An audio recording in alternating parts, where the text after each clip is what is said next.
Right. Well, let's get right into that. Of course, Bill Gates is a known big player on this front. He has major stock in Monsanto. They've been pushing things like drought-resistant crops as a solution for Africa. They've been pushing aluminum-resistant crops, which may have a direct relation with this geoengineering issue. And there's so much more involved. Let's start to get into that. I don't know if you want to talk about Bill Gates specifically or the bigger picture, but there are major financial incentives here and major rigging of the games. They're controlling the inputs to determine who's going to make money on these markets, and it impacts everything, including especially our food supply. And you've already got 1 to 2 billion people at or close to the edge of starvation. This is going to have very costly effects if this is not stopped. It absolutely is. And from the financial standpoint alone, in investigating this, we learned that weather is being traded on the Chicago Mercantile Exchange. And I'm going to say that again because my mouth dropped when I learned this. Weather is being traded on the Chicago Mercantile Exchange. Weather is being traded, yeah. Yeah, it had to be said 3 times because I couldn't believe it myself. So we contacted a trader and went out to Chicago, and we found out about weather derivatives. And certain corporations are interested in these. We met with trader Mike Agnew, who explained that derivatives are a way for corporations or individuals to offset the risk due to adverse weather conditions. So certain heating companies would be interested in it, insurance companies, or even companies that have crops. And the example that he used was this. Let's say if you have $5 million worth of a crop, but you insure it through the use of these derivatives for $10 million, you have a financial incentive for that crop to fail. And what he further went on to say is every commodity is driven by the ability to predict weather. So those who knew about this drought, I'm not saying everybody involved with these weather derivatives is involved in insider trading, and most people think that our weather is 100% natural, and that is the furthest thing from the truth. We proved that, and why in the world are they spraying? So those, again, who had the playbook are literally making billions of dollars this summer just on the Chicago Mercantile Exchange, playing with derivatives. But I want to stop you and add to that. So they're trading weather, trading derivatives on the future of weather, but it's also become a big scandal that they're betting on the future of food commodities. It's become such a scandal in Europe that certain banks are backing off of it, mainly for public relations reasons. But you've got people betting on the future of weather, the future of crops, and all this is going on as they produce crops for ethanol instead of for food. And well, let's get back into it. Well, Aaron, there's no question about it. We have seen considerable increases in both our gasoline and our food prices. This is nothing. Because of this year's drought, which, again, we illustrated it without question, is an engineered drought. There are people, again, making billions of dollars just from the food market. So corn, which is a major, the Midwest is one of the largest suppliers, or the largest supplier in the world. Most food products contain corn. We're going to see over, I believe, a 30% increase in food prices. This is going to impact everybody in certain capacities. So not only do we have the human health implications, the ecological implications, but the financial implications. And in many cities now in lower income communities, we're going to see a great increase in crime because a lot of people who I've been speaking to, I hit the streets on a daily basis. I hand out free DVDs, and I've been talking to people out in South Central Los Angeles, in the Inglewood communities, asking what would you do if your food prices go up 30%? And the answer was, you know, we will just be devastated. We do not know. So we're going to end up seeing a lot of homelessness, a lot of people being affected in major ways just in these capacities. But the big concern of ours was what I think the bigger picture, and this goes into an agenda that's much, much greater than simply financial. Well, please go into it right now. I was going to give you a toss, Aaron. Well, what we found out, we interviewed Barb Peterson of Farm Wars, and in the first film we covered an aluminum-resistant seed, and of course aluminum is falling into our soils, contaminating our soils. But Barb called me up and she said, you know what, I think I found something that's more compelling that's completely related to geoengineering. So we talked to her and we found about some studies. EPA is stating that by 2030, we will see a 50% increase in crop loss due to abiotic stress. And this is very significant. What is abiotic stress? Abiotic stress is everything that the chemtrail geoengineering programs create. It's the drought, it's the heavy metal contamination, it's too much moisture, and it's fungal overgrowth. Geoengineering programs, chemtrails, actually block our sun. Because of that, they proliferate fungal growth, which again leads to this abiotic stress. Well, guess what, Aaron? There is a solution to abiotic stress. Aren't you excited? Perhaps it has to do with stopping the geoengineering? Oh, God, we wish it would, and I guess that's where it falls into our hands. Let me rephrase that. There is a corporate solution. Monsanto. Oh, you mean the Hegelian dialectic solution. Yeah, okay. Right, right. Not the good solution that we're working towards, getting these programs stopped, but they have a corporate, which is a political and monetary solution. It's this genetically modified seed that addresses abiotic stress. It addresses the drought that we're seeing. It addresses too much moisture. It addresses the heavy metal contamination. And they have seeds now everywhere from apples to zucchini, which addresses this. So not only is this are certain individuals stripping the public of their finances and resources, this is literally about destroying natural systems and, again, through the Hegelian dialectic, corporatizing our complete natural food supply. What we found, we interviewed biologist Francis Mangels, who has been doing soil tests, doing rain tests. Forests around the world are collapsing. This thing goes deeper than I thought. It just blows my mind. There is a company, it's a spinoff of Monsanto. It's called Arbigen, and they are genetically modifying forests. So again, through the destruction of our soils, we have ecosystems collapsing. These corporations come in with their solution.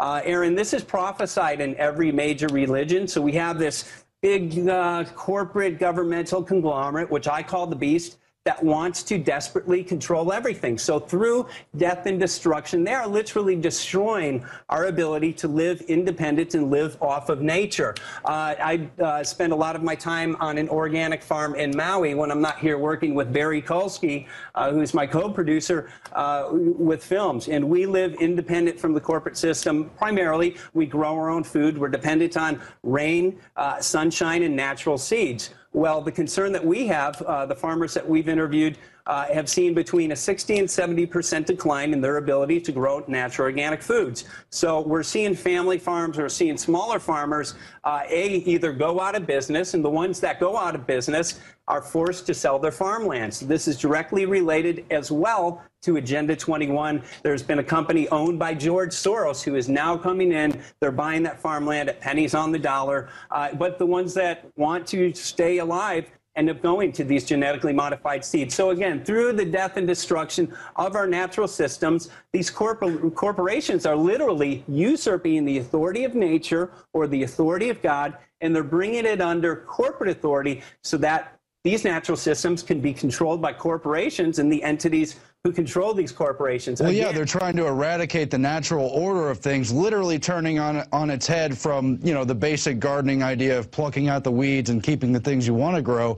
They want to destroy everything natural, so you have to grow their intellectual patent product. And so it's this horrible mixture of mad scientists meets monopoly men meets intellectual property, you know, Monsatanist, I guess.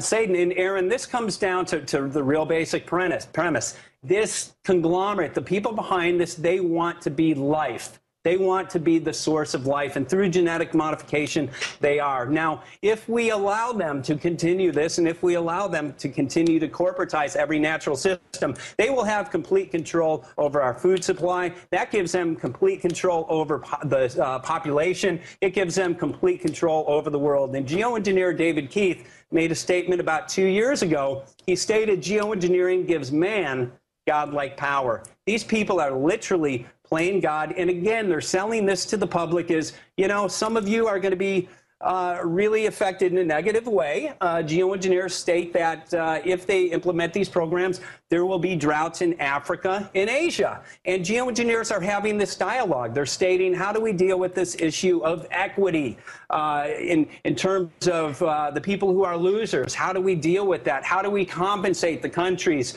that are going through the drought from these programs? I mean, it's literally insidious, it's disgusting, and it's something that definitely needs to be addressed because we're at a very, very crucial time. According to former 20-year weatherman Scott Stevens, who's in the film, he believes that all of our weather currently is corporatized. If we look down at Hurricane Isaac, you can see aerosols all around that hurricane, and it was making funny turns. I think I saw that you covered it last night in some of the directional changes. Without question, that has been manipulated. But with that being said, again, this is giving up all of our resources and all of our power to these corporations unless we, A, get educated and then reach out to communities. But, Aaron, we're seeing communities rise up. After I produced the first film, of course, we're encouraging people who purchase the film to make copies and hand out for free. We focused on a couple of areas. Maui, Hawaii was one of them. I'm an activist at heart. We handed out literally thousands of free DVDs and met with the mayor's office and had a lot of screenings. As a result, we have the Maui Clean Sky Ordinance, and that was an ordinance that was established. Right now it's in the council. It's going to go to vote pretty soon. That will effectively ban chemtrail geoengineering programs without two things: an environmental impact statement, which they will never get, and informed consent, because the people are informed on Maui. They will never get that. So my hope is making this film, which is, it's again, the response from Why in the World Are They Spraying has been much better than the first film. And the first film was very effective at waking millions of people up. Our greatest hope is that people will bring this into the public, waking people up, and really we have such a great opportunity and a great chance at getting these programs stopped once we have critical mass, and we're very close to getting critical mass. Once we have it, no more geoengineering. And we're going to have to do that. I want to talk about some of the military applications because there's a lot going on there as well. I mean, first of all, in all the public documents related to geoengineering or suspected related programs prior to that, we see things like the Air Force saying we're going to, quote, own the weather by 2025. They talk about owning the weather, and here we are seeing an agenda for controlling the weather. Then we look more closely at Monsanto. They were very much involved in military applications during Vietnam with Agent Orange and so forth. And then we see so many former secretaries of defense, major people from the Pentagon serving as CEOs or top advisors at Monsanto and related companies. How much does this have to do with direct military intervention? Is this war by other means? Oh, it definitely is. And interviewing Dr. Nick Begich, of course, his brother is a senator in Alaska. You know, he explained to us what many of us are aware of here on InfoWars.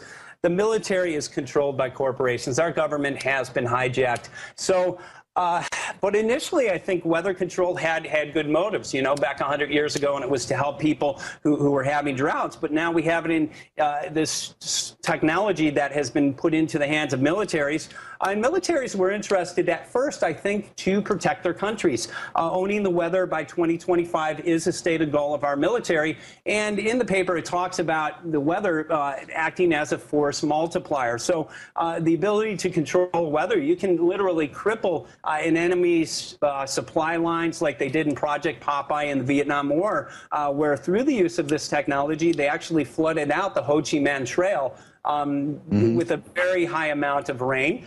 You can, if you can cripple the enemy by creating weather events so they can't get their airplanes off of the ground, it's a very effective weapon. Or in the case of what looks like Iran, they're literally, Ahmadinejad came out and he said Western countries were using weather control to create droughts in our country. If you create droughts in countries, this technology could be used literally to create instability in certain countries. So again, militaries have been interested in this. There was a treaty called the NMOD Treaty. It was made, it was put in place back in 1972 or 73, and it prohibited the use of this technology, using the weather in warfare applications. Dr. Nick Begich explained to us an exemption with this treaty, and the exemption is this: countries can use this technology over their own soil. So Scott Stevens, former weatherman, explained to us, you can literally manipulate weather or manipulate a jet stream and have effects to the weather several thousand miles away, and that's exactly what's going on. And by the way, that's why we saw the Council on Foreign Relations when they hosted Ken Caldera and David Keith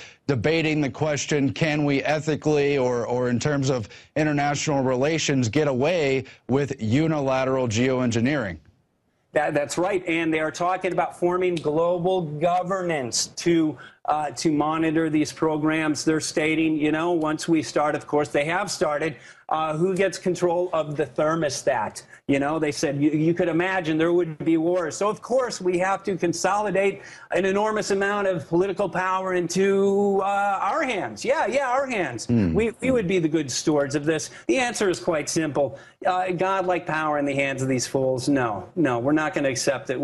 And what, again, Aaron, this is short of nuclear fallout, we have had no greater threat to the planet. Our soils are devastated. Our protective layer, the ozone layer, is being decimated every day. And these programs actually warm the planet. So it appears that there is some ice that is warming, creating methane release. And if that is true, that I believe is directly due again to the geoengineering because it traps heat in at night. So we're seeing devastations to our planet. And this is really, if we allow these programs to continue, this is the end of natural life here on this planet as we know it.